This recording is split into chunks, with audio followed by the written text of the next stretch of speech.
fire, fire, fire.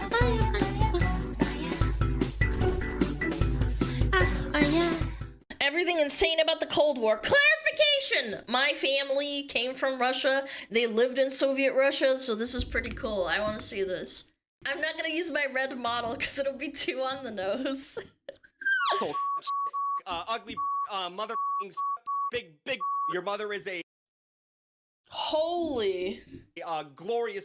I can't say those things on this website, but if you head over to extratug.com, you can hear all of that in its exclusive glory. All right, we're gonna do it. We're gonna talk about it. I got whiplash, holy. I've been ignoring it for a very long time, and it keeps coming up, and I feel like I have to mention it, so I'm gonna go really hard on this one. So, the cool thing about this channel is I don't have a theme or consistent content. Like, I can talk about whatever I want. I talked about little cute animals, then I talked about how The Simpsons predicted the end of the world. Like, it doesn't matter what I do, you people will watch it. Well, within reason. I appreciate, it's not me saying, like, I'm a god. Like, I appreciate you guys turning up, but you guys don't care what I do. But somehow, no matter what I talk about, it always seems like the Cold War keeps popping up. It's like that one friend that's a friend of your friend, but every time you throw a house party, that dude shows up even though you didn't really invite him, and he totally kind of sucks. And at first it was annoying, and then it became scary because I felt like I was being cursed by Stalin. But the more it came up, the more I realized it was extremely— That's an average day, though. important to our understanding of, like, you know, the world right now. And that got me thinking, maybe I need to tear down the Berlin Wall that surrounds my heart. Every time it came up, I'd be a little bit pissed, but no longer. I'm gonna appreciate what the Cold War is and what it did. Not all the killing, not all the death, but besides that, so I'm gonna make a whole— I mean, they sent people into space over it. That was kind of wholesome. Yeah, the space race wasn't, like, that bad.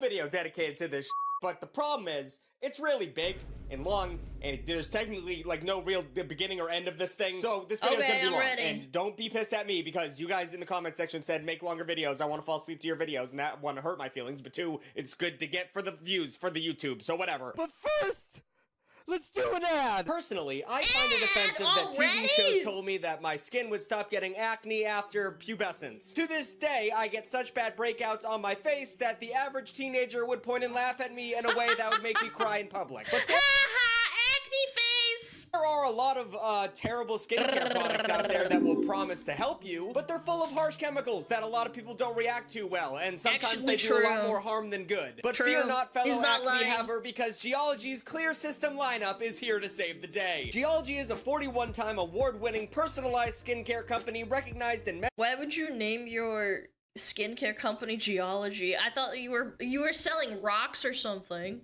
Men's Health, Esquire, and Ask Men Grooming Awards. You go to their website, fill out a brief survey, and they make up a simple but effective skincare routine and customize it just for you with ingredients that are proven to work. They also offer help with hair care if you have dandruff. This sponsorship was very directed at me. I was sent a blemish buster kit, which is fantastic when I know I have to film tomorrow morning, but my chin is a nightmare. Acne Control face wash, which is great because my girlfriend has been giving me a lot of trash talk for using regular body wash for my face. Acne Control body wash. Typical woman. A lot of people don't talk about acne. A lot of people go right over that. I need help with this more than anything. Clear Skin Face Cream for, you know, maintaining. And Skin Repair Moisturizer, because God forbid I'm a lizard. I need constant moisturization or I will die. These are safe skincare alternatives to benzoyl peroxide, and they clear skin fast, prevent breakouts, and overall don't dry out your skin, which once again, I am a lizard, that's super helpful. So if you're interested, head to geolog.ie, it spells geology, /BigTug, or click the link in the description, which will head you directly to Geology's Clear System lineup, and it's also available at Target, if you were wondering. Geology, fixing skin like an overachieving taxidermist. Don't know if they want me to say that, but it's a good joke. I'm gonna be breaking down everything weird that happened in the Cold War, and I'm not gonna be talking about the boring history because you can just go watch Ken Burns or something. I'm not that. The Cold War is full of drama, and it's full of will they, won't they's, and it's all about proxy wars, nuclear bombs, sex. Oh yeah, the Soviet-Afghan war, that was big. Espionage and two-headed dogs. People don't really talk about that, man. Into it.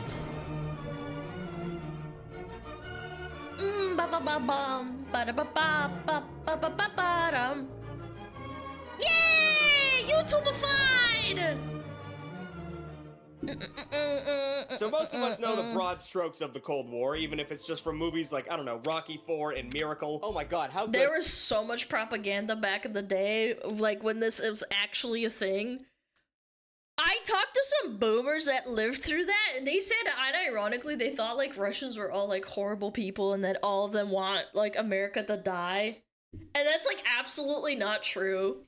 Do you want to know what actually happened? My parents went to school and they said that they were not taught that the Americans are evil and that all of them are horrible. They just thought that their ideology was different. If anything, all they did was study. They studied the Americans. They had pop culture studies. They had English as a mandatory thing. Yeah, it wasn't like taught that every single person in America was evil. Everyone does propaganda? Oh, absolutely. I'm just saying, a lot of, when they started breaking down the barriers of culture, America's pop culture very much influenced Russian pop culture. Is the movie Miracle. Opportunities, boys. I quote that all the time when I'm playing Rocket League, and no one knows what I'm talking about. Even if the Russians make Cold War sports movies like Going Vertical, a film about the USSR's gold medal winning Yep, this is real.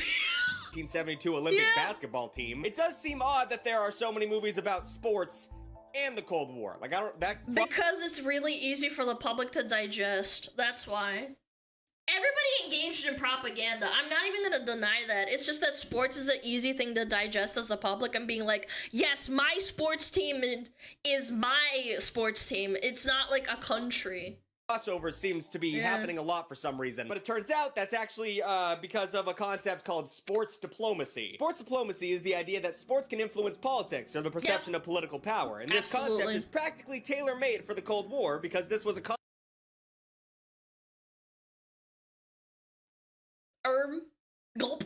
conflict that saw no direct fighting. In its essence, the Cold War was practically a dick measuring / pissing contest between the Soviet Union and the United States. The lore stretches all the way back to World War II, where the US and the Soviet Union were kind of like enemies, but also friends. They were frenemies. The Soviets started off World War II by colluding with the Germans, taking advantage of Nazi forces destabilizing Europe in order to occupy and annex territories that would eventually make up the USSR. But then Hitler hit him with the old, actually, you know what, dude, switcheroo. I'm sorry, I f***ed up. I'm gonna attack you now. I'm gonna invade you, because that seems like the move. And the Soviets were like, okay, Britain, shit. you chill? We gonna be chill? And Britain was like, I don't know, dude. Yeah, sure.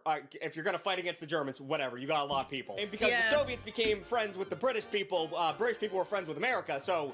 By proxy, yeah. What he's saying is completely correct. Actually, we were chill. And America jumped into the World War after the Japanese bombed Pearl Harbor, and that wasn't so cool.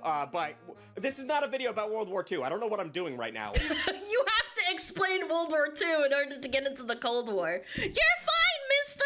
During the war, there were tensions simmering just below the surface, including the USSR's refusal to aid the Polish army and the US excluding the Soviets from negotiations with Germany. After the US dropped atomic bombs in Japan in 1945, everyone said,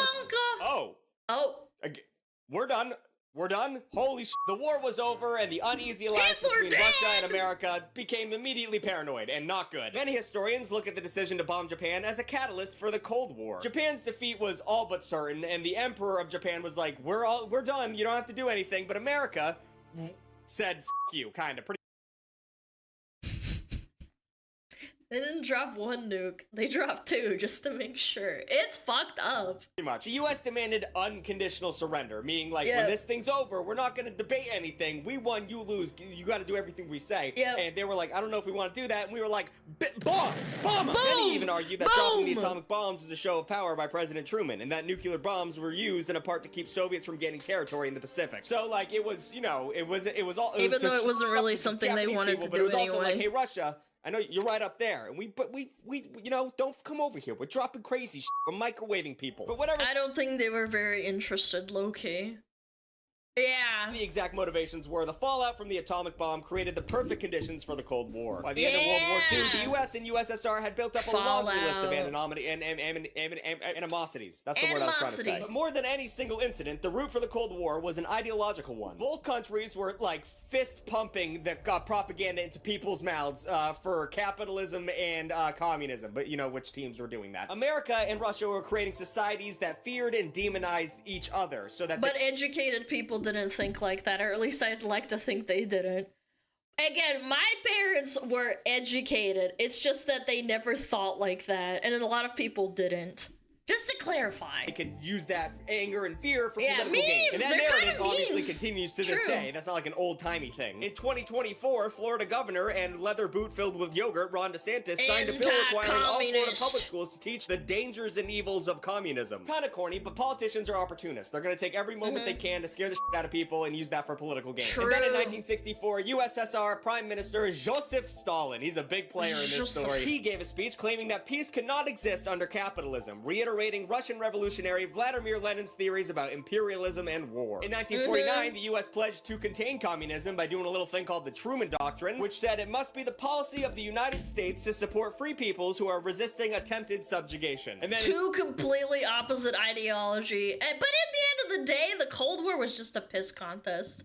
the same year, We're NATO gonna was kill created. you know first. NATO, the thing that Putin really f***ing hates right now. That was created after the USSR blockaded Berlin. And when West Germany joined NATO in 1955, the USSR NATO. spearheaded the creation of the Warsaw Pact. You guys getting all this? It's a lot of statements and dates. And I lot know of that feels like history politics. class, but I'm trying to make it fun. But we got to talk about this to talk about the cool shit. And I know I'm also probably pissing off a bunch of history buffs because I'm omitting a lot of shit. But Jesus Christ, I got to get through this. But my point is, like most huge You're okay, geopolitical man. events, there is no one way to explain how this happened. That's what I'm trying to get at. No one country has ever or could ever take the brunt full blame of the Cold War. The history of the Cold War is like watching a tennis ball fly back and forth over the tennis net. Only in this instance, the tennis ball is the threat of nuclear annihilation. So probably not a great True. analogy. It was actually the threat of nuclear war that made the Cold War stay cold. It actually didn't stop it from heating up because people were afraid of that shit happening. But that's not to say there was no conflict throughout the entire Cold War. But instead of actual, face-to-face combat with their own soldiers, these countries did a little thing called proxy wars. And Chris, spying! put some cool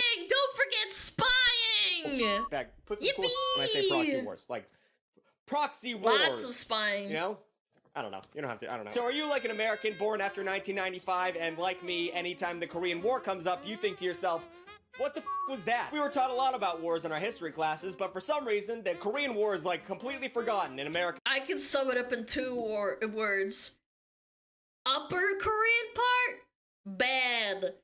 Lower Korean part, good. Which one gets more money pumped into it? And then boom, that's the war. It was literally a proxy war. And people will still like say, oh no, it's not a proxy war. It was actually something that was orchestrated by decades and decades of stuff. It's like, no, it wasn't. No, it wasn't. Culture. And then when you hear North Korea is so f***ed up, you think to yourself, did we do that? What happened? What did we do in You Korea? did Well, that. the Korean War is considered the first major military operation of the Cold War. Russia and China backed North Korea, while America and the UN supported South Korea. This proxy war North was and South. extremely bloody. Like 3 million people died within just 3 years of time. And while they signed some shit in 1953, no peace treaty was ever agreed upon, and this war is still technically ongoing. This results in a heavily guarded border named the DMZ, which is the demilitarized zone between the two countries, North Korea and South Korea. And this is where you get those clips of Whoa. North Koreans trying to escape North Korea by running over that zone and just getting blasted with bullets. I don't know if I think it's more so them running over the rivers. I've watched a decent amount of people being like ex-North Koreans, and they don't run over the zone. They run over the rivers, generally speaking. Or swimming over the rivers, excuse me. What am I saying? Running. Swimming over the rivers, yes. I'm on the wrong side of the internet, but it's not fun to watch. But there's a Or reason they go people to try to China, escape North yes. Korea, because that sucks big donkey balls. The human rights violations of North Korea are considered crimes against humanity, and many citizens are jailed or even executed for things like not clapping enthusiastically enough for their supreme leader, Kim Jong-un. When I was a kid, And if you escape as a Korean in North Korea, if you end up getting caught, your entire family gets fucked up. It's like a generational. Not even when you get caught. If you escape and they find out who your family is and who's related to you, they get fucked up for it. Yeah, they either get killed or punished. it was Kim Jong-il, and I wasn't alive for, I don't think I was alive for the guy horrible. before him, but, you know, it's a dynasty of pieces of shit. But these motherfuckers get brainwashed. It's honestly a little impressive how an entire country could be so thoroughly, you know, beat down by propaganda. Like, these people believe that the Kim family invented the hamburger, and that they don't poop. And I know that you shouldn't make fun. They also think that Kim Jong-il, I think, was born underneath like a god, basically. He's essentially like a deity. He was born underneath a very special mountain, And that he was born underneath like a rainbow. Yeah. Of those things because it is a really sad situation, but it is interesting nonetheless. So yeah, that was America and Russia fighting, but not really fighting. But that wasn't the only time we did that. For instance, how about the Vietnam War? We know a lot more about that as American citizens. Yeah, Vietnam War was eerily that's similar to the Korean right. War, with China and Russia backing the South Vietnamese and the U.S. supporting the North Vietnamese. So it's the same, but they swapped polarities. Lasting from 1955 to 1975, the war cost 4 million North and lives, South over half again. of which were civilians.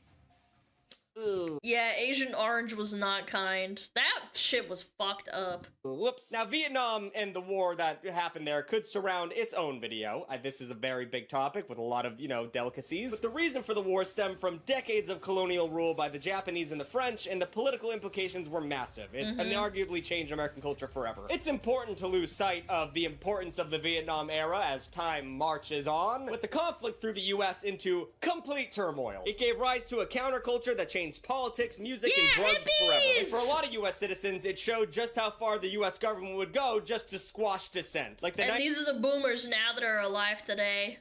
Yeah, I created boomers. Boomers? Yeah, like what is it? The latest is like 58 for boomers?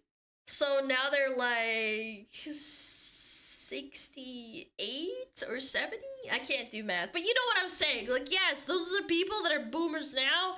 They were the hippies back then. 1968, like they were Chicago, like 18 and 20. The Democratic Convention, where a bunch of protesters got like gunned down in the street. They don't teach you about that shit. Police use brutal tactics like pushing protesters through glass windows and throwing tear gas directly into their faces. Yeah, that ain't pussy shit now, man. It was an entire week, and it left 500 protesters completely f***ed up and 600 of them arrested. But Chicago wasn't nearly as deadly as the Kent State Massacre. In 1970, the National Guard killed 4 students and wounded 9 others at the Kent State University Vietnam protest, with a notable growing of lack of interest in this war from the people back home in the U.S. The government would pull out of the Vietnam War in 1973 at the Paris Peace Accords. And it's ultra sad too, because the men that got basically forced to go overseas, they came back and the people hated them. Their own people, like people who were even their age.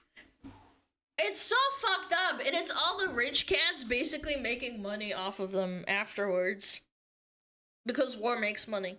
Once Americans were out of Vietnam, the peace accord was immediately broken, and the South and North Vietnamese continued fighting. And then, who won? The North won. The North won Vietnam. And then in 1976, the country was reunified as the Socialist Republic of Vietnam. But once again, this is all related to the Cold War. This is the Vietnam War, Korean War, all Cold War, which is unbelievable to think about. In the midst of all these proxy wars, we almost had a full-blown nuclear war. If anyone played Call of Duty, I think Black Ops 1, you're familiar with the Cuban Missile Crisis, are you not? Let's not forget about the Zombie Map 5. Chris, go ahead and put a picture of that. Forgot about this. They had Kennedy in there too. It appears the Pentagon has been breached. Oh my god! Zombies! Thing he was talking about, that's true. That's like a Covert Ops, Oswald surveillance, and the JFK files. One of the world's foremost JFK assassination experts, blah blah blah blah blah, is a lone gunman. Yeah, it's confirmed. 100%. Everything you said was true. Cuban Missile Crisis is as close as the world has ever probably come to a nuclear war. In 1959, the Cuban Revolution saw Fidel Castro rise to power, turning Cuba into the first communist state in the Western Hemisphere. This threatened the U.S., and in 1961, they attempted to overthrow Castro with the Bay of Pigs invasion. So, something that a lot of Americans aren't good at is geography. We don't know, we couldn't point to, like, Turkey on a map. But something that I found out pretty early on, but I found interesting, that Trudeau's dad. I saw a meme circulating around that there's like a conspiracy theory because they look very similar, that Trudeau's mom, who was actually physically there, was entranced and seduced by, what's his name? Yeah, she knew him. What was it? The freaking it was like a big conspiracy theory because they look it's Castro. Sorry, I couldn't remember what his freaking name is. Yes, people think that's Fidel Castro because they look really similar. A lot of Americans don't know. Do you know how close Cuba is to America? It's like a stone throws away from Florida. Like it is right really close. There. So it made sense to be a little bit. A lot of Cubans in Miami for sure. Yeah, they make delicious sandwiches. By the way, holy smokes. worried. I And love even though the Cuban invasion was a sandwiches, they're horrible the failure best. that fell apart in 2 days, it inspired the USSR to protect a Castro-led Cuba in the name of preserving communism. It's like old Karl Marx said, bros before overthrows. That's a Jimmy Pitts exclusive joke, everybody. Give applause. In 1962, Russian Premier Nikita Khrushchev began building a nuclear missile site in Cuba. Khrushchev, you can even say it. You can anglify it. Oh my god, Big Tug, if you ever see this, please contact me. You don't have to try this hard. You don't have to pronounce it perfectly, but Khrushchev, like you can say it. Like you can even say Khrushchev or something. The US found out, Kennedy was like, "Pah!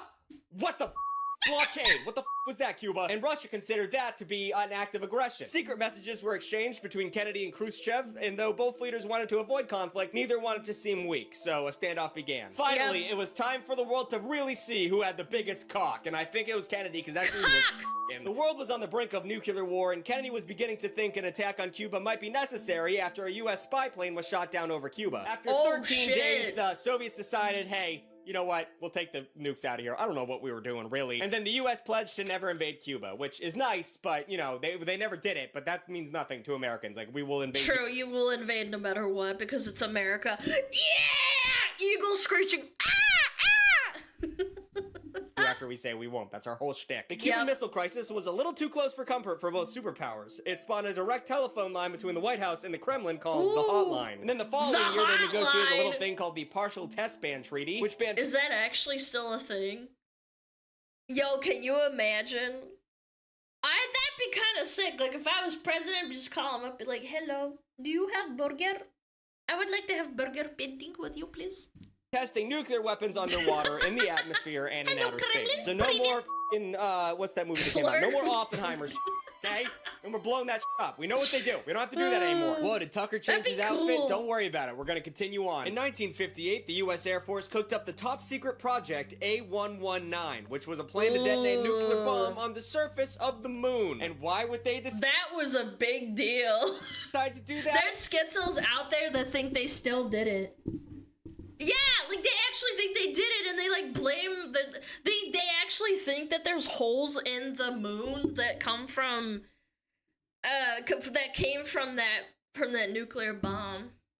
Excellent question, and the answer is you. That's pretty much the long and short of it. The Soviets had just been a few steps behind the US in the nuclear arms race ever since the bombing of Hiroshima and Nagasaki, but by 1957, the USSR had established itself as the leader in the space race by launching the first satellite into orbit. Now, losing ground in the space race to the Soviets got everyone in America all shook. They all got shooked up. So while the US was scrambling to get— I had to write a school project about Yuri Gagarin, and Yuri Gagarin kind of looks like my dad when he was young.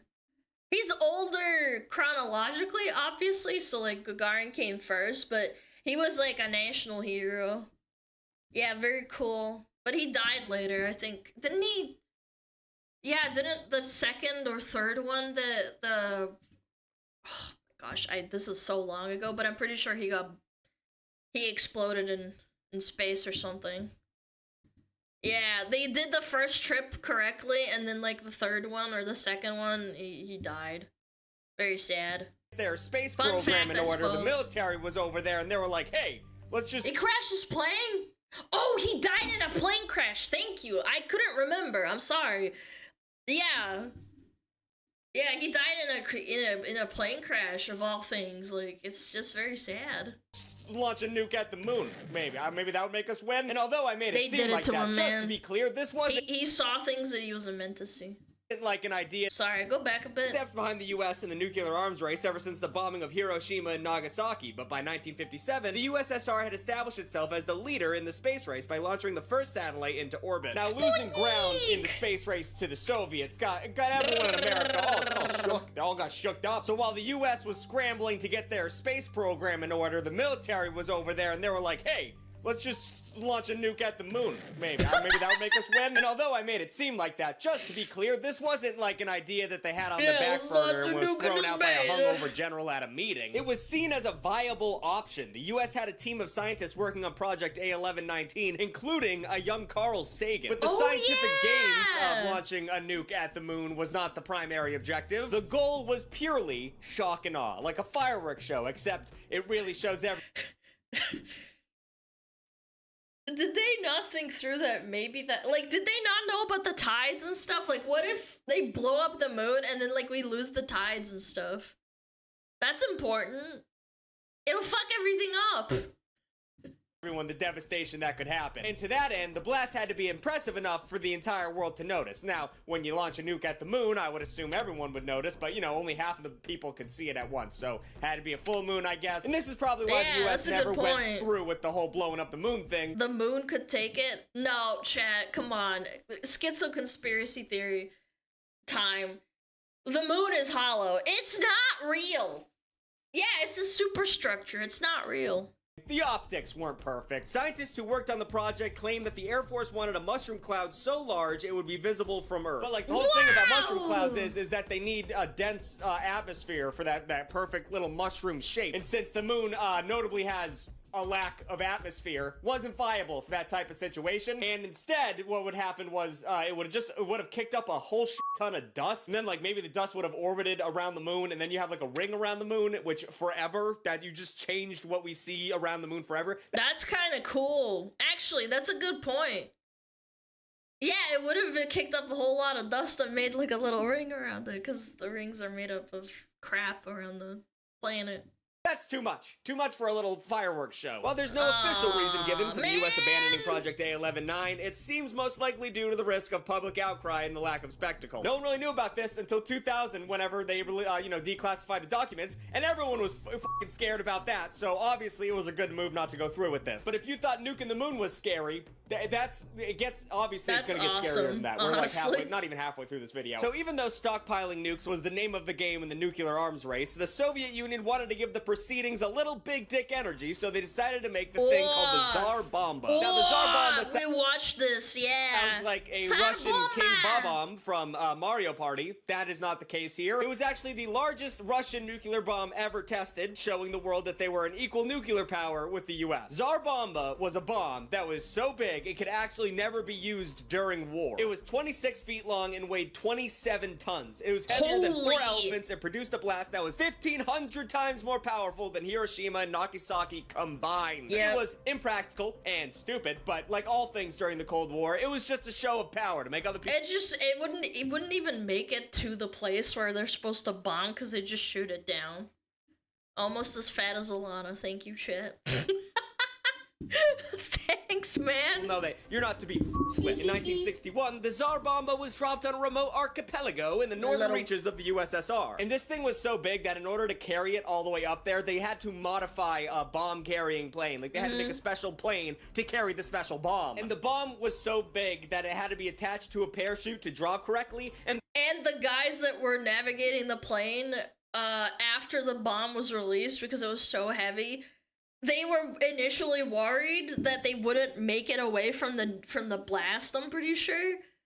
But because of the counterweight of the bomb being dropped at the spot, they basically made it because it was so heavy that the release weight was less than after, so they were faster. God, I had to really squeeze that one out. I'm sorry. The parachute itself weighed a ton. So that's 27 tons now. 28. And it also needed a parachute because if it didn't have a parachute, it would have gone off too quickly and the plane that was flying it would die. So it had to have a parachute to slow it down so the plane could be safely 30 miles away so this thing could go off. And also, even though it was 30 miles away, the pilot still only had a 50% chance of survival. Yeah. They said, you might die, and he's like, go. I will do it anyway. Yo, 50% isn't that bad. It's like flipping a coin. Who took that mission up? Who said, yes, sir, put me on that plane? Upon detonation, the Tsar Bomba created a 5-mile-wide fireball that could be seen from 630 miles away. The mushroom cloud was 40 miles high, which, I don't know how high the Earth is. That was a stupid question. Jesus Christ. Yo, Big Tuck gives me fucking life, man. Wait a minute. Include that, Chris. The mushroom cloud was 40 miles high and stretched across 60 miles at its width. That's which, insane. I don't know if you can even picture that in your head. It's really fucking big. It released the same amount of energy as 57 million tons of TNT and was 10 times more powerful than all of the military weapons used in World War II combined. And its blast waves orbited the Earth 3 times. I don't know what that means. I don't know if Americans felt that. They probably got scared. The blast completely. Yeah, I'm pretty sure they said that in Finland they felt the nuclear bomb going off and it shattered windows. Like, it was like at least like 200 miles away from Finland, or 800 miles? I can't remember the exact figure, but yeah, it broke windows. Completely destroyed a village They didn't even know 34 what it miles was. away. And towns over 100 miles away experienced things like, collapsed roofs and all-around fear. Many countries condemned the Tsar Bomba test, claiming that it went too far, and at the time it was dropped, it was 20% of the size of every atmospheric nuclear test before it combined. So pretty stupid, but it doesn't stop getting stupid. I'm gonna talk about another thing now. So we've been talking about the US and the USSR a lot, but we can't forget our little friends over the pond. Let's talk about Britain real quick. While they weren't the imperialist superpower that they were before the World Wars, they were still an integral part of NATO and developed their own nuclear capabilities during the Cold War. However, sadly, their nuclear ideas were painfully British. Like, for instance, If I don't hear a bomb made out of tea, I'm gonna be pissed. we have Operation Blue Peacock, which, could you guys be less obnoxious with the way you name things? I asked Georgia a couple days ago what they called Ding Dong Ditch, and I think it was like Nicky Nacky Runna or something like Knock knock ginger? Bro. Yo, British people, like, come on. What's going on? that. Like, you people are ridiculous. After World War II, Why you Germany gotta was hate split the in half between Scots, the East and man? West, and it was seen as the most vulnerable spot for the Cold War to turn hot. Britain was concerned about Russian forces invading West Germany from the north and began developing atomic landmines that could remotely detonate to thwart an attack. These landmines weren't smart because they would leave a crater the size of a football field and would make the area it went off in impossible to occupy for most of human history. That is so aggressively, like, American. What the fuck? Atomic landmines that destroy everything. And if that wasn't stupid enough, there was one more problem. Northern Germany's temperatures often dropped below freezing during the wintertime. And you can imagine that's going to be wrong for some kind of science shit going on in the ground. Britain was concerned that the landmines would be comprised by the cold, so they came up with a finger-licking good solution: chickens. This is not a joke, okay? Everyone has to focus up real quick. This is a real part of history, and it's the dumbest thing I've ever heard in my life. Live birds would be placed inside the landmine with enough food to survive for 8 days, okay? Their body heat would keep the mines warm enough for long enough so they could still detonate, and then the chickens would obviously die by the explosion, or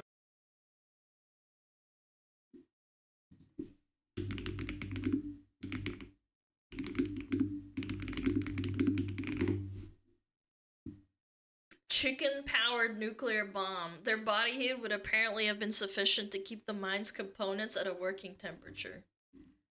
Yep, that's real. Okay, nice. Britain, can you, like, stop doing that? Can you stop it? Yeah, chicken nukes! Yeah, you get KFC and nuclear radiation. Yeah, that's sick, man. That's awesome. Love that. they would just starve to death. Either way, the chicken is dying. After 4 years of development, Blue Peacock was ditched in 1958. And then the project was declassified in 2004 on April Fool's Day, because I can imagine the British government said, this was so stupid that maybe we can make people think that this is all one big joke. Alright, so that was a fun little aside about the British people. Where the adults are talking now. Let's go back to the big ringers. In 1962, a year after the Soviets tested Tsar Bomba, the US went full supervillain and set off a nuclear bomb in space. The project was called Starfish Prime and was a part of a series of tests called Operation Fishbowl. That's how you name Britain. You name it like you're a fucking Bond villain. An aquatic-based Bond villain, but a Bond villain nonetheless. Octopussy. Yeah, Octopussy. Operation Octopussy. So the goal was twofold. The first objective was to basically freak everyone the out, scare the out of people, as we do. And the second objective was to see what would happen. So we were just skiddly scatting free jazz with our nuclear options at one. This is what happens when an entire nation runs on cocaine. Like, realistically, who comes up with this shit? Point in history. In 1958, physicist James A. Van Allen discovered belts of radiation in outer space, and Operation Fishbowl set out to see what would happen to these belts after they were exposed to nuclear explosions. And going back real quick, yeah, good idea. That'll not fuck anything up. It's not like we need those magnetic fields or anything. James A. Van Allen is a terrible name. I hate that name. I keep looking at it and I hate it. I don't know if I just had to get that off my chest. Moving on. The blast was opposed by the Soviets because of course it was, and they called the US Atom Mongers, which sounds like a really cool name for a ska band. But here's a fun fact. The USSR conducted a high altitude nuclear test just 3 months after. So like, shut the f up. You guys are dorks. You did what we did, but you did it after us, which is always less cool. But this was the Cold War, so narrative meant everything. You had to talk and then do the same thing other people were doing. It was all for show, a little kayfabe. The US was brazen about Starfish Prime, making It's the Obama laser! no secret about blowing up nukes in space. And Americans were shockingly chill about the whole ordeal. A newspaper in Honolulu even ran the headline, "End blast tonight may be dazzling, good views likely." Come on, kids, let's all go out on the lawn and look up at our devastating future. The nuclear explosion set off a light show that lasted a full 7 minutes, Oh my creating God! rainbow stripes and artificial aurora borealises in the sky. So it That's probably was sick. beautiful, but once again, like, that's like literally looking into the eyes of God, the death god, whatever Yeah. that was. In the immediate aftermath, satellites were destroyed, electrical services failed, street lighting systems went on the fritz, and circuit breakers were tripped, which set off tons of burglar alarms. But the lasting impact of Starfish Prime was the artificial radiation that they left out in space. This radiation belt was even stronger than the radiation belt that inspired the tests, and it lingered in space, destroying any satellite that happened to go into it for a full decade. But it's good. Imagine what would happen if they did that now. Yeah, it's a giant EMP. You can't launch satellites, all electronics break. Imagine if they did that now. To know it only takes a decade People for that thing lose to go their away, fucking so minds. More nukes in space, why not? So while the arms race had a way of Nukes in spilling space is into a good space name. for some reason, thankfully our impulses to nuke the moon were traded out for sending people into space. But there's just one problem. To boldly go where no man has gone before, you have to send a man in a place where no man has gone before, and we don't know if people just die. Like, if you go out into space, we don't know if people would just die because of that. We didn't know What if do they you could survive, mean? like, the travel to get there. We didn't know if they were in zero gravity, if they would just, like, disintegrate. Like, every time I think about astronauts, I'm like, everything in your body just kind of lays inside of there. When you're in space, like, all your organs are kind of just, like, free-floating, right? Or Yeah, and they get really sick.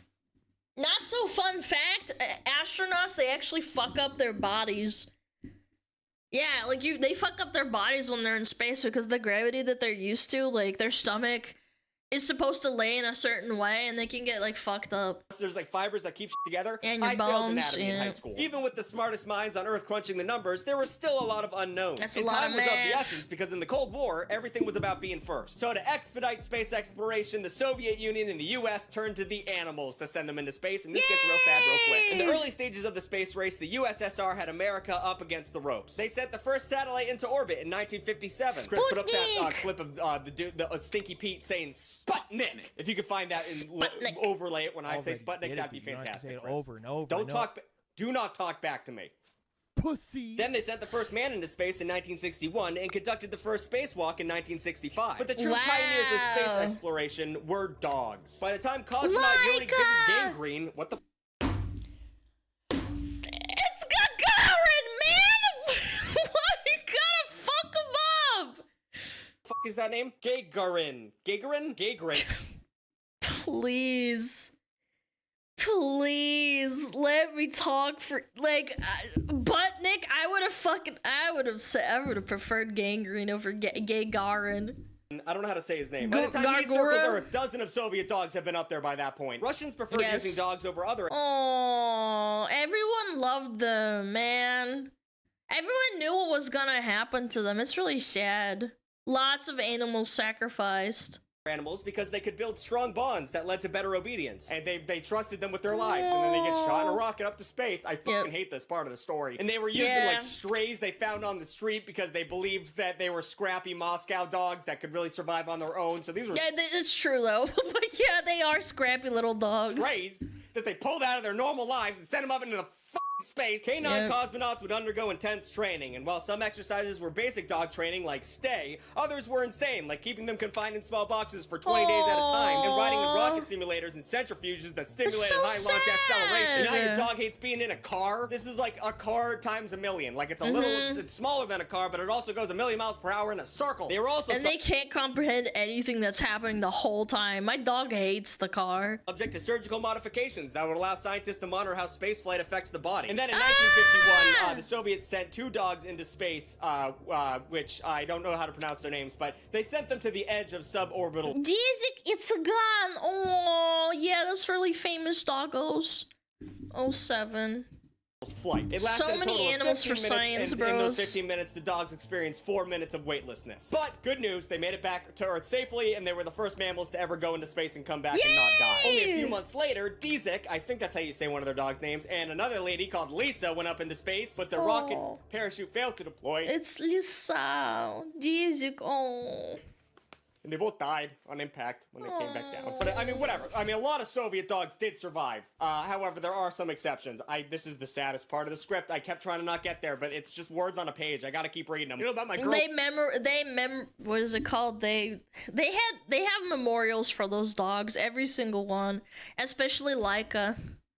Yeah, Laika. Laika, the space angel. In So 1957, the cute. Soviets knowingly sent a dog on a suicide space mission. The USSR had just made the first huge gain in the space race by launching Sputnik, but Russian leader Nikita Khrushchev wanted another big space event to coincide with the 40th anniversary of the Bolshevik Reservoir, whatever the f that thing is. Scientists only had a few weeks to put an animal into orbit, knowing full well that they did not have the capabilities to bring this thing back. They decided to pick my girl Laika, whatever, for sacrifice. To the Russians' credit, they tried to make her demise as human as possible. Their theory was that she would die from oxygen deprivation, you know, peacefully, or at the very least eat some poisoned food that they left for her, which is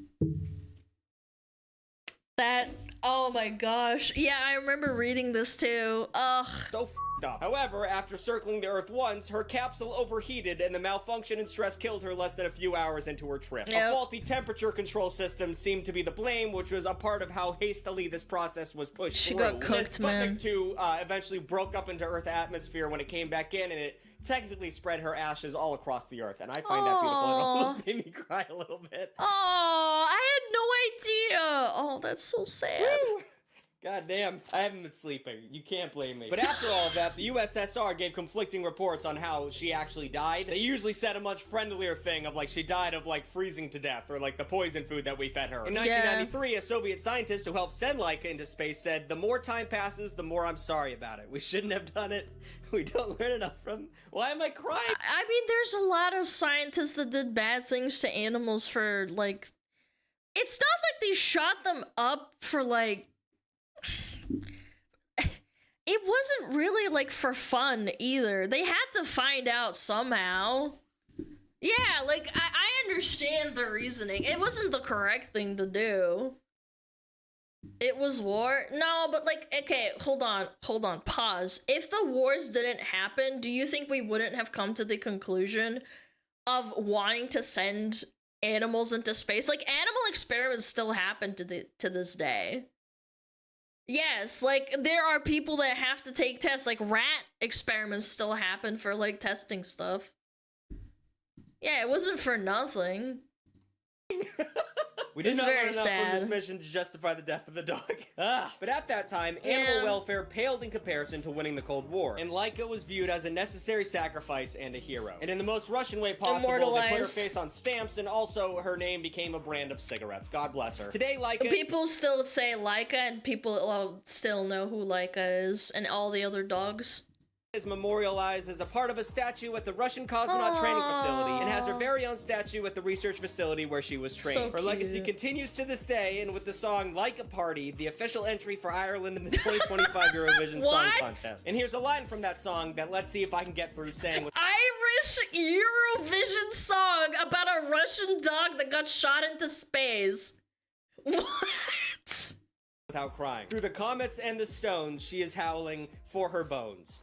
I am good. I'm fine. I got it out. Okay. But we forgot to talk about America. And America loves one-upping, motherfuckers, so they decided to send a bunch of monkeys into space. It was traditional for monkeys from America to be sent into space, and it started much before NASA was even created. In 1948, the U.S. Air Force put a male monkey into a capsule Yeah, everyone's not innocent. They were trying to get ahead too, man. of a Nazi-designed V2 rocket. Yeah, I forgot to mention, Operation Paperclip, a lot of our rockets were made by Nazis. We're not going to get into that whole So, if we forgive you for all your crimes, you come work for us. USA! USA! USA! thing. The monkey, named Albert, suffocated before he reached space, so...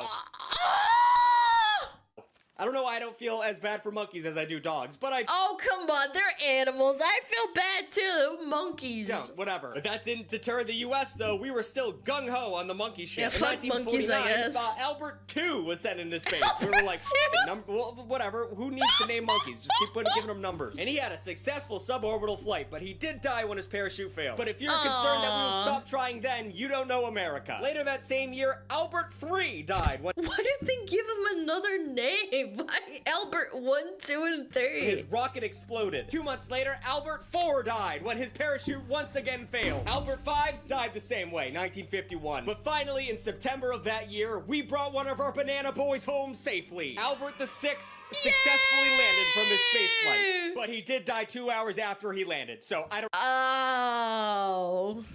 I don't know if we can count that. Later in the decade, we were like, let's switch things up. Monkeys keep dying. Let's send a squirrel named Gordo into this bitch. Oh, and finally, in this is a different 1958, a squirrel monkey named Gordo deployed his parachute after a successful mission and fell to his death after his parachute failed. I don't know if I What? Yo, America, you got a parachute problem. What the frick? with the script part here and said are squirrel monkeys real? Alexa, what's a squirrel monkey? A squirrel monkey is a type of monkey that Alexa, lives in stop. tropical... So I guess that's a real kind of monkey. I don't know. I don't know Yeah, if it's I, a real I don't monkey. know. It's a little monkey. How to help you. I'm not talking to you. Yes, squirrel monkeys are real. Yo, I fucking hate Alexas. I'm so glad I don't have one. Moving on. Ignoring the previous the hell decade of up! space monkey fatalities, NASA was ready to tackle human spaceflight by the early 60s. Yeah, monkeys kept dying, but time for humans, I guess. They pivoted to Yeah! chimpanzees for the next phase of testing during the space race, primarily because humans and chimps are so closely related. We share more DNA with chimps than any other animal, and also chimps are incredibly smart. They know how to rip off penises, and that's all I know about them. Instead of True. merely being passengers like dogs and monkeys of past space missions, scientists wanted to see if chimps could complete operational tasks during missions. The US sourced 40 chimps from an exotic animal dealer in Miami who had just bought the primates from an African trapper. Like, what the f are we doing? That's the most This is fucked up. American way we could ever get something done, buying chimps from a fella in Miami. NASA trained them for space by using G-force simulations and taught them to pull levers by electrocuting the soles of their feet. From the class of 40 primates, chimp number 65, renamed Ham, was chosen for the mission. Ham's rocket launched into space about 1,400 miles per hour faster than anticipated and reached an altitude of about 42 miles higher than planned due to a crack that caused air pressure loss. I just imagine those scientists watching Ham's spaceflight just being like, there he goes. Go, that's too fast, too far, oh god. But despite everything I just said, Ham would not face the same fate that the Alberts before him did. His suit offered him enough protection where he wasn't burned up and he was able to complete his tasks and make it home safely. Yay! Well, kind of safely. There's more caveats to this. And also, he Oh. was wearing a little suit. I find that adorable. After his 16-minute flight, he landed about 132 miles away from where NASA intended him to. Because there was a crack in his capsule, he nearly drowned waiting for his rescue. After seeing photos of Ham during his rescue, Jane Goodall said, "I've never seen a chimp with more terror in his face." Ham was pretty Well, yeah, I'd be terrified too if I was drowning. Like, holy. traumatized after the event. He even refused to little get in his chair guy. for post-op photos. But as a result for torturing a chimp that had been ripped from his home in Cameroon, Alan Shepard Jr. would become the first American in space just 4 months later. As for Alright. Ham, he would spend the next 2 decades alone in a cage in his Washington, D.C. zoo until he was eventually moved to a zoo in North Carolina where he died in 1983. So sad for Ham. After his death, the Smithsonian wanted to put his body on display, but the public outcry was swift, and instead, his skeleton was removed and kept in the National Museum of Health and Medicine, while the rest of his remains were buried at the International Space Hall of Fame. So he was a famous chimp, but he was a sad chimp. So let's change it up a little bit. Even though the front runners of the space race were obviously the US and the USSR, France was doing some stuff sometimes. It's France, what are you gonna turn the moon into cheese so you can have it all to yourself? cute, really, to think that a country like France thought they were going to the moon or some shit. I'm sure all they wanted to do was smoke ridiculously skinny cigarettes next to the Sea of Tranquility. But just like the Brits with Blue Peacock, the French really out-Frenched themselves with their contribution to the Cold War. In What did 1963, they do? they sent the first and only cat that has ever gone out into space. Which, if I had to pick the most French animal, it would definitely be a cat. Félicien was one of 14 cats who were subjected to confinement, loud rocket noises, and centrifuge sessions, and she was chosen for the operation because she was the only cat who didn't gain God! This is so horrible, man. weight during stressful situations. And they hear everything really loud too because they're cats. Which my poor Abby, I cannot imagine.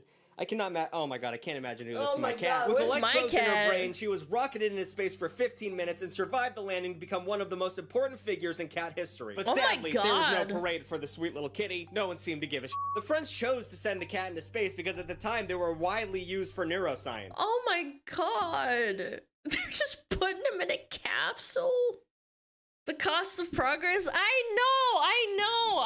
understand. It's just sad. And Feliciette was euthanized 2 months after her space journey to f***ing figure out what happened in her brain. F*** you guys, honestly. Oh my god. You couldn't even wait for her to die, man?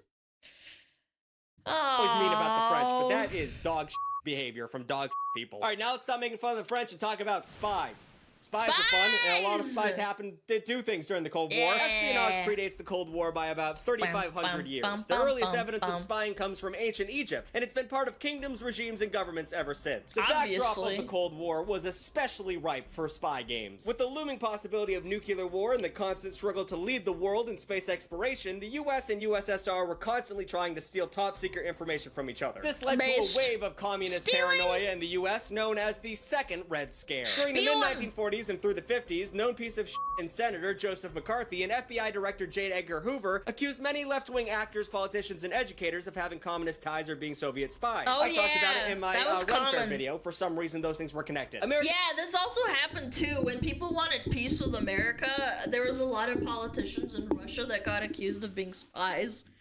If you wanted peace, you were against me. Citizens were subject to Yeah. the FBI using illegal tactics like burglarizing their homes, opening their mail, and wiretapping. The House Un-American Activities Committee used the subpoena power of Congress as a tool to intimidate citizens. To put it mildly, we were spinning our wheels because of the Soviets, but honestly, it wasn't that far-fetched. 4 years after the US dropped the atomic bombs that ended World War II, the USSR was able to Holy. test its first nuclear bomb. This is thanks to Soviet spies who stole information while working on the Manhattan Project. They talked about it in Oppenheimer. Wasn't a big plot point, but that was a big issue Yeah. that happened. For example, German-born British scientist Klaus Fuchs, who was part of Fuchs! That's Fox! Britain's atomic bomb development program before being sent to the US to work on the Manhattan Project. In 1950, surprise. the US discovered Fuchs' espionage work, and he was detained by British authorities. And the discovery of this dude led to the US to have an even bigger ring of spies who infiltrated the Manhattan Project, led by Julius and Ethel Rosenberg. The couple met as a part of the Young Whoa. Communist League and became spies once Julius landed a job as an engineer and inspector at the Army Signal Corps Engineering Lab. Rosenberg gave exclusive documents to the Soviets through a network of recruiters that included project engineers, chemists, and military scientists. Yeah, The couple lots was of arrested scientists. in 1950 and were guilty of doing all this bad shit. In 1951, they were given the electric chair, making them the first American citizens ever executed for espionage. Most Yeah, that was a big deal. Europeans were outraged over their deaths, and it was widely debated their innocence. But when the Soviet Union fell in the 90s, newly obtained Russian documents clearly showed Julius Rosenberg's involvement in espionage. Ethel's role, however, is still questioned. But, you know, she was f***ing him, Yeah. so she probably was aware he was doing something. But the Yes, women fricking them, she knows. Rosenbergs weren't the Yeah. only spy team who were sucking and f***ing during the Cold War. In 1965, Karl and Hannah Kosher left communist Czechoslovakia and posed as defecting dissidents. When Karl asked the Czech authorities how he was supposed to infiltrate the CIA, they told him, "That's up to you, pimp, figure it out." And Karl went big. He went biggie mode. He went biggie mode on their asses. The Koshers became American citizens in 1971, and they lived large in New York City. Oh, they drove around in yeah. a blue BMW and lived in luxurious apartment buildings with actors and athletes. Hannah sold diamonds and had a taste for expensive fur coats, while Karl split his Oh my god. Yes, queen, get your time bag! between Columbia University and the CIA. They were the Wonderful. quintessential New York power couple, and they'd probably live in Williamsburg if they could in modern era. But behind the scenes, Karl infiltrated American security agencies as a CIA translator, passing along sensitive documents to the Czech secret police. And that wasn't the only way these young fangs got classified information. They did it with their bodies. They out. Yeah, this is a very common tactic. Yeah, women spies that are attractive, they'll sleep with politicians. Many such cases. It's been going on for decades, before you even born, chat. They were A around. psyop. They were getting information from people at sex parties. Ever been to one of those? Probably not, you fucking virgin. Of course, U.S. True. agents aren't supposed to attend sex parties Virgin. because it puts you in a pretty compromising position, but the heart wants what the heart wants, not to quote Woody Allen and his daughter. These two were plunged into a swinging scene that included CIA officers, Pentagon officials, and at least one U.S. senator. And it's funny to think that these dudes stopped doing this all our politicians are having sex with each other all the time. That's my conspiracy. The Kosher's wife swapped their way through the intelligence agencies and politicians, bumping uglies to gather tons of intelligence for the KGB. They are eventually caught and imprisoned for 2 years, eventually making their way back to Czechoslovakia as part of a spy swap. When they arrived home, a gold Mercedes was given to them and a parade was thrown in A golden Mercedes? their honor for literally f***ing their way to the top. Now, this was pretty common with KGB agents, and a former KGB agent was asked why sex was used so much during these espionage acts, and he said, Because it works. That's why. in the West, you ask your men to stand up for their If you got sexed up by a hot foreign spy, wouldn't that make it like even hotter? country. In Russia, we ask our young women to lay down. Good God. Sexpionage isn't a creation of movies or TV. It is a actual spy It's a tactic. tactic, And just like yeah. other skills crucial to intelligence agencies, it's one that's taught to agents. Ex-CIA agent Jason Matthews claims that the Soviets created their state school number 4 as a training ground for sexpionage. Here, students, also known as Wait, they teach you how to have sex? sparrows, would learn tips and tricks on how to seduce their targets Oh to give my up information, or God. luring their targets into, sticky situations so they would give up secrets. And I mean, I'm not into that freaky shit, but if you're tied up with, your back and balls hanging out, you probably say whatever you can to get that. Yeah, they like extort them out of it. Getting dick for that information. Yeah, what you gotta do? It's for the greater good of your country, so to speak. Yeah, maybe you should book a lesson. I have no redemption. It's too late. Iron grip off them No. nuggies. These techniques are also referred to as setting honey traps. And the Soviets Honey often pot! recruited people who were already in the military for sexpionage, but that wasn't always the case. Often college students and actresses were also recruited for their looks and intelligence. And once students were in class, they were given the fly course on all How do you know I haven't already taken this chat? things sexpionage. Their training included physical tasks like martial arts training, hand-to-hand combat competitions, and firearm practices. And also more cerebral things like learning foreign customs and how to talk without a Russian accent, though I think that having a Russian accent is probably harder than not, but I understand why that'd be a red flag. They were even trained carefully on how to eat caviar and open bottles of champagne, depending on the tradition of the country they were spying on. And of course, most importantly, they learned about sex and how to do it good and how to make fellas big. I don't know if you can put that in, Chris. I don't know. That was funny though. I'm in extra tug mode right now. Put up Extra tug mode. put up the picture for extra tug so people know about it. Thank you. Students were taught how to get information from Nice agents by plug. learning the art of seduction, and classes often revolved around watching sex documentaries and studying the Kama Sutra. In some Do you think they practiced on each other? That'd be so fucking like insane, man.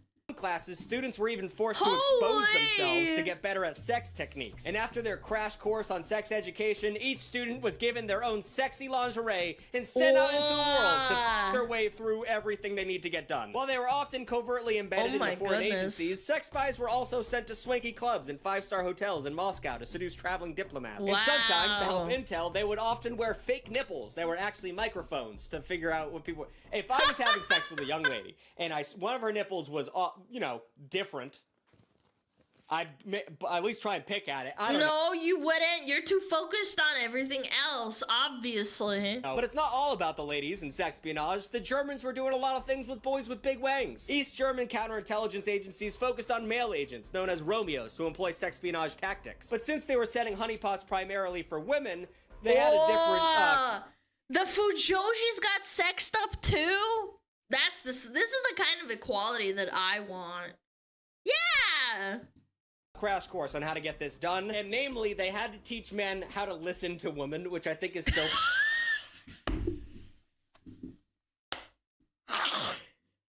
Hans, you must listen to the women, even if they're very boring. Yes, Hans, I know she's very boring, but you must listen in order to listen for these secrets. 9? No! You must listen to the woman! Funny. And this is not some hacky, female comedian bit from the 90s. They literally had to teach these men how to be, good husbands and good, partners and listen to women yammer on all day. Am I right? Yeah, because they have to listen to all of it, because what if they blurt out something in the middle of their tirade? Okay, listen up. If you're a spy, you want to listen to all of it, because if you miss something, you might never hear it again. Okay? fellas, jeez, I don't put that in. Romeos were recruited for likability, charm, and ability to listen. The idea was that by being charming and knowing how to make themselves the center of attention, women would be drawn to them. But then, because they could actually listen, the target would enjoy talking to them and confide more and more information. This is literally how I pulled my girlfriend. You know, I was funny, I just listened to her talk all day, and I enjoy it, she enjoys it. I would be so... Is that why you listen to me all day? Am I training you? It's like Pavlovian dog kind of moment, huh? Just listen to women and admire their shoes. No, admire their hair. Tell them their hair looks pretty. Yeah. Good as a Romeo, dude. I'm not tall, though. That's probably an issue. I don't know. I could get it done. That's not Even an more issue, than Sparrow's Lord. sexual seduction, Romeos were pretty f***ed up. They didn't just they made you fall in love with them. This was a long con that would happen over years and years and eventually often ended in marriage proposals. Once a Romeo was married, they would reveal that they were... The long con? Spy, but for a friendly country or ally like Canada. Then they would tell their wife that in order for them not to be taken from their country, they would need to give her the information to satisfy their bosses. It was such a successful tactic that by 1978, they had at least 53 women compromised by Romeos. By 1980, NATO had started a list to help single female secretaries in order to ensure they weren't marrying East German spies. But It's literally... It's like Spy Family. They find out, like, later. When they're already deep in shit. Yeah. Guys, this is a message to the fellas out there. Man, we need to start getting into like proxy wars and stuff. Like, what? Man, you don't hear about this shit anymore. Like spies and stuff. Like, why are you spying on anyone? You can just spy on their Discord messages. Yeah. Obviously, you don't have to be in machismo to get done. You just have to be friendly, charming, and listen to ladies. Which I know is not that easy. It's easier hard. on paper, but like, Jesus Christ. These men were ruining governments by just listening. Have you actually listened to women, though? It's pretty boring sometimes. Especially multiple women. To ladies. You don't think you can find you incels, you losers? But while sex provided an effective tactic for helping the Soviets steal state secrets, the US had another idea, which arguably is almost just as fun, and that answer was drugs. Let's do drugs. Let's just do those. While searching for a truth serum, the US ended up drugging tons of military personnel and civilians without their consent. These drug experiments were used to make, you know, people less violent and make interrogations easier, but at the end of the day, it just ended up f***ing up a lot of people's brains. It was the Cold War, so in the eyes of the government, the end justified the means, even if they were doing that in America, man. It's fucked up. They did so much shit about experimental drugs. Like, MK Ultra also happened, yeah! Oh my gosh, I completely forgot about that. The government did so much fucked up shit. the means violated, you know, basic human rights. Yeah. From 1948 to 1975, the U.S. Army tested chemical weapons on American soldiers at their Edgewood Arsenal factory. These experiments were very classified and affected over 7,000 soldiers. Many of the soldiers were technically volunteers, though they were often misled about what exactly they were signing up for. Like, yeah, they would tell them it's like vaccines and stuff, and they would lie to them. It's pretty fucked up. the use of deadly sarin gas, which was accidentally developed by the Nazis while trying to invent a cheap pesticide. Is it just me, or does science feel Accidentally, like yeah, a crazy sure. shot in the dark sometimes? Like when you accidentally try and develop a pill for hypertension, and then all of a sudden you've made Viagra. Like Grandpappy now has a raging boner. Like that's how it happened. Or you're trying to kill some weeds, and then you develop a gas that could kill thousands of people with a click of a button, you know? Yep. Whoops! The sarin gas at Edgewood was so strong that birds passing over the gas chambers following sarin tests dropped dead from the sky, and Oh my regularly had to be God! removed from the roof. Some subjects of Edgewood's chemical treatment didn't even volunteer at all, like professional tennis player Harold Blawer, whatever. He checked into the New York State Psychiatric Institute in 1952 after a bout of depression following his divorce. Edgewood Arsenal had struck a deal with the Psychiatric Institute that allowed them to secretly test chemicals on patients, and he was injected with 450 milligrams of mescaline and died that following day. In the same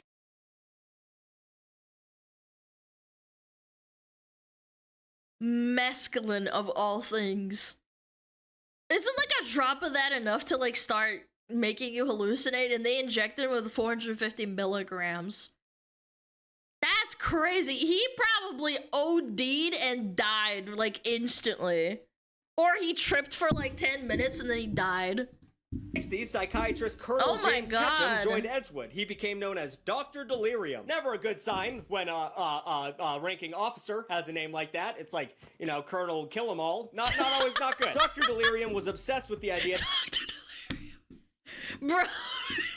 It's like a fucking X-Men villain, Dr. Delirium. He induces psychosis, makes you schizo out. That chemical weapons were more humane than traditional weaponry. He was especially fixated on LSD, which is not good to have an evil scientist be throwing that at people all the time. He believed that the Soviets were stockpiling large amounts of LSD for military use. Veterans who experienced Edge would claim that they were going there for military, training, and in reality, they were experiencing chemical weapons and crazy hallucinogenics. Soldiers would hallucinate for days after their tests and go temporarily blind, and some tried to kill themselves. Many soldiers... I mean, I'm surprised they didn't bring up the fact that the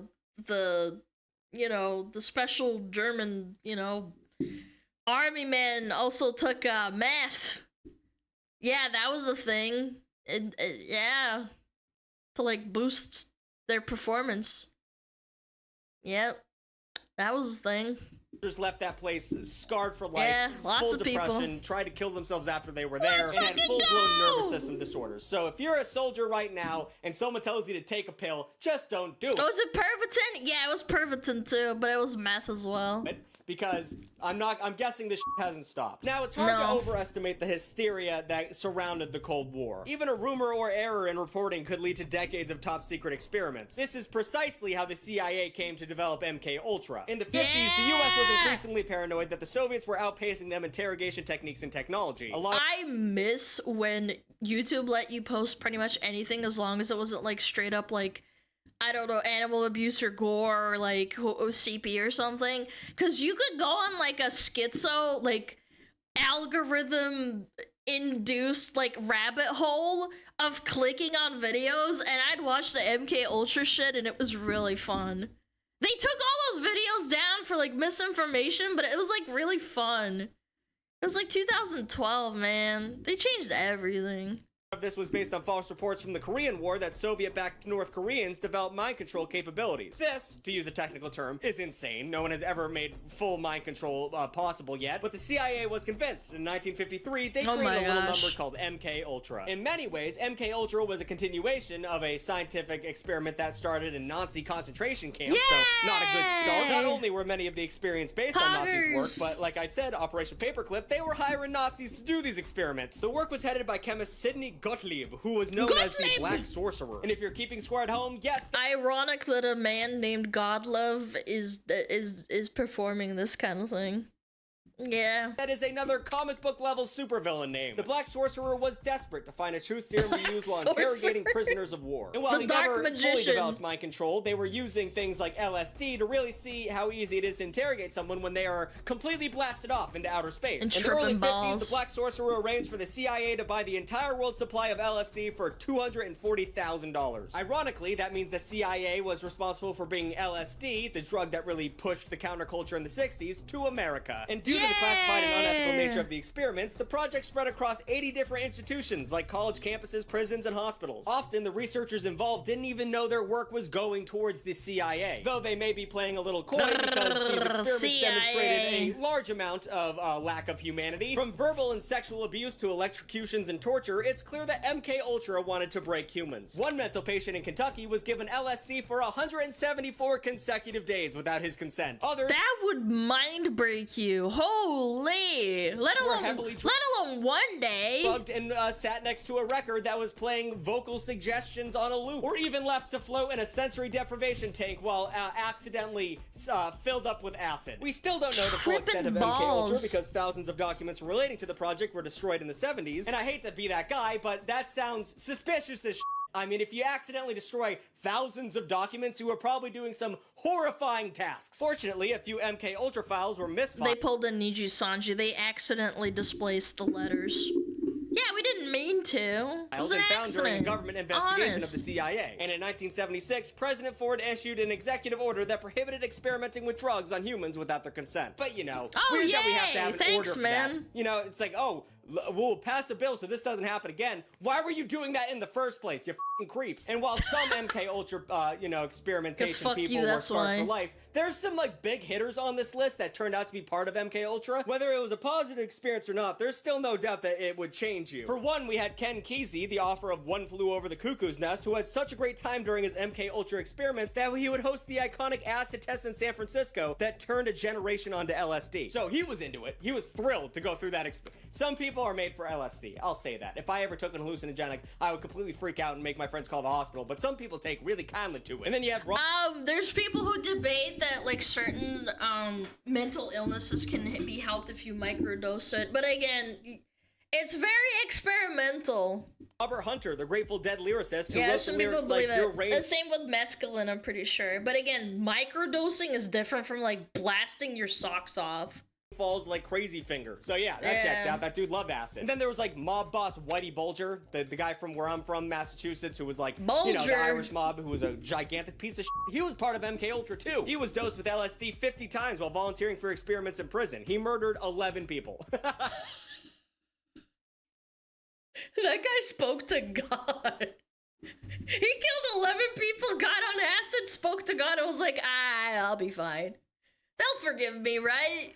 And most disturbingly, out of all of them, was Charles Manson. You know, the guy who's Oh, like, yeah! I'm a bum, I'm a wino. Yeah, you ever seen that? I'm a Put bum. up the interview he does where he does that. I'm nobody.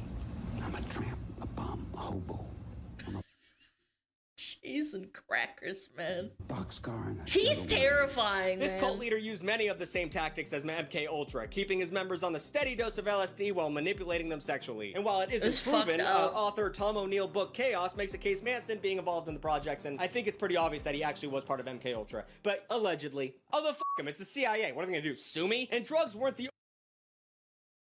They might do more than that, buddy. Watch out. only questionable experiments going on during the Cold War. Science in general had a very disturbing think outside of the box vibe. It's obvious that these world leaders were willing to do whatever they could to get an edge over the competition. From using Nazi innovations to torturing their own citizens. But just like the space race, some of the most imaginative scientist efforts came from the Cold War involved hellish treatments of animals. Yep. MK Ultra, for instance, wasn't only about humans. The CIA was using animals with mind control for some reason. Declassified documents from 1967 Why do you need mind control animals, show man? that the US government successfully created a type of mind control in dogs. By electrically stimulating their brains, scientists were able to control their movements by hijacking their reward centers. They achieved this by embedding an electrode into a mound of dental cement and then implanting that in a dog's skull and running connections past the dog's shoulder blades. But once again, what are you gonna get at you could just train a dog.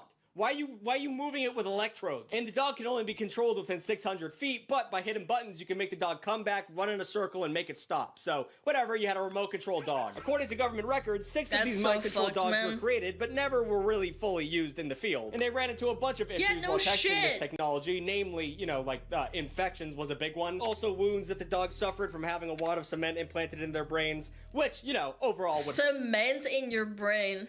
I wonder if that's bad or not.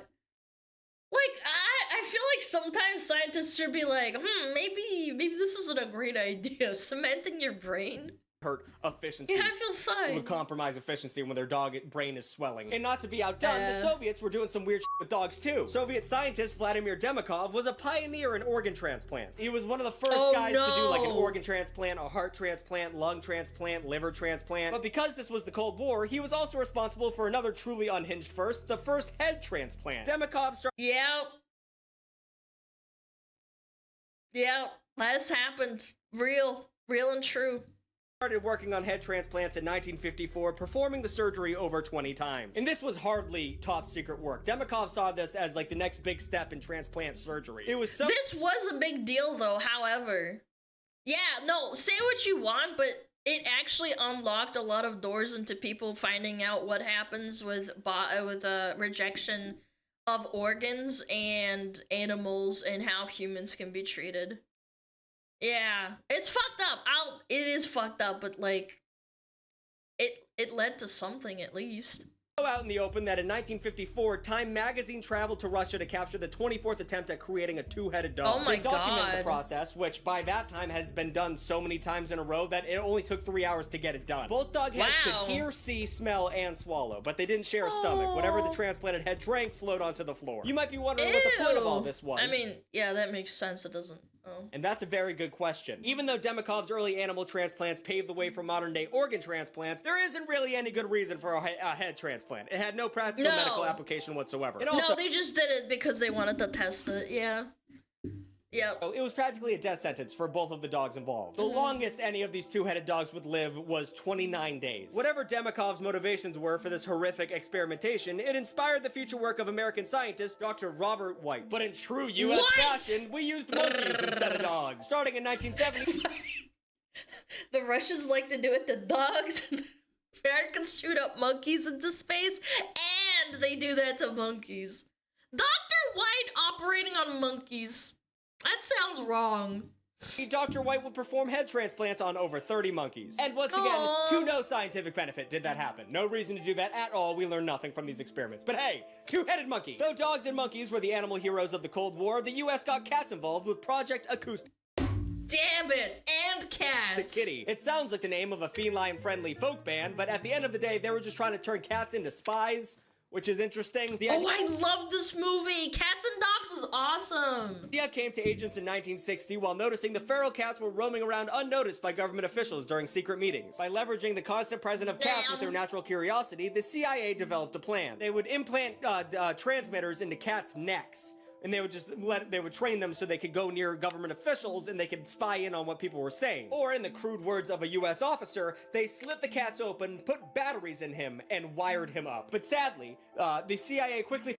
Man, they should have done this to the scientists first. Yeah, let's just put batteries in him and see what happens. Found out the cats don't do what you want. They couldn't give two about what you tell it to do. And as a cat owner, I can confidently say that the cat at my feet right now is an absolute nightmare. Isn't that right, Abby? Yeah, you're a piece of shit. The cats would wander off whenever they got hungry. And hey, you know what? Cats are always hungry. So they added another wire in the cat that would override the cat's hunger. And finally, the CIA was ready to deploy their covert cat spy operation in the Russian embassy in Washington, D.C. They released the cat from an unmarked van outside of the embassy. And before it even get going, it got hit by a taxi and died.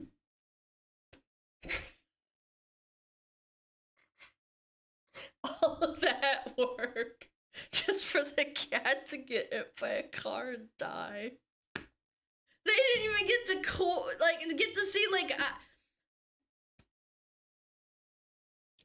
even get to see the cool part of the cat actually doing something. Not that this is cool and cats being tortured. I'm just saying they didn't even get to do the thing that they meant to do. So, plan over. The project was ditched in 1967, costing 20 million taxpayer dollars. So glad we got that through. But that wow, I'm so happy. Honestly, that's fucked. $20 million was truly just a drop in the bucket. There is no official number, but estimates of Cold War spending easily amounts to trillions dedicated to bombs, drugs, blasting animals into space, and fighting other countries' wars. The end of the 4-decade conflict was just as murky as its beginnings. For many, it was the fall of the Berlin Wall that signaled the end of this conflict. The Berlin Wall was built in 1961, becoming a physical manifestation of the ideological divide between the East and West. When the citizens of East and West Germany descended upon the wall on November 9th, 1989, they brought picks and axes to literally tear it down. A month later, the US and USSR would verbally declare the war over at the Malta summit, but we already knew that happened. It was the equivalent of your parents telling you they were going to get a divorce when you've been seeing the writing on the wall for at least 4 years. USSR officially disbanded on December 26, 1991, and as the Iron Curtain fell, the German rock Scorpions took the stage. Their 1991 single, Wind of Change, served as a soundtrack to Germany's reunification. Also, conspiracy theorists believe that the song was written by the CIA to help unify the two sides. I think that's a little far-fetched. I don't think so. I genuinely don't. Have you seen the things that... No, I actually think they might have. What do you mean? You think there's not a chance? I don't even think that's a conspiracy. That's very valid. Yeah. What? But it's fun to talk about, and even though these rumors have been thoroughly debunked, it honestly isn't any crazier than sex spies or two-headed dogs. The legacy of the Cold War is complicated, but it left Russia and America with 5,000 warheads each. So while the immediate threat is gone, the cool breeze of the Cold War haunts geopolitical policy to this day. In events like Russia invading Ukraine or Elon Musk proposing we nuke Mars. Most leaders and politicians are opportunists who take fear to consolidate power. It's a tale as old as time. So maybe instead of risking countless lives to settle our ideological differences, we just need to fully embrace sports diplomacy and turn the Olympics. We should have esports diplomacy. Whoever beats the other in Mario Kart, they should give Oh my god, they should do like 4-player Mario Party with Putin, Zelensky, Trump, and Xi Jinping, and whoever wins and like the second place, like they get to like do what they want, and then like the next game is like in 4 years, and then if that person wins, and then they get to do what they want. Yeah, like we should really just do that. It's all random and nobody wins. Into a violent bloodshed that everyone knows we are taking this very seriously. New videos every Saturday and every other Wednesday. Like, comment, and subscribe. And subscribe to That'd Extra be Tug while funnier. you're at it. $4 a month. You get a new video. Now you get to see the videos a day earlier, right before they come out. You get to vote on the videos we're going to do later. You have a direct line to comment at me because I read all the comments over there. So, you know, just have fun. There's a lot of names going across the screen. This video is long as I can't believe I got it all done. I did it in 2 takes. So that's good. I thought I was going to have to take a lot more time to do that. Anyway, thank you guys for watching so much. 2 takes only? I'm sure you've already skipped off the video by now, but you know, Extra Tug. See your name on the screen. It's fun. All right. See ya, p****s. That was beautiful. Yo, Tug! Big man Tug! Thank you for that! That was awesome. I love that. Спасибо большое! Also, holy shit, if you ever do a fucking, like, speaking Russian, I please, I implore you, please let me, like, tell you how to pronounce the names. I will make them easier for you to pronounce. I will make it Americanified. Just please pronounce them, like, somehow a little bit correctly, because that was painful. Fire, fire, fire, fire, fire.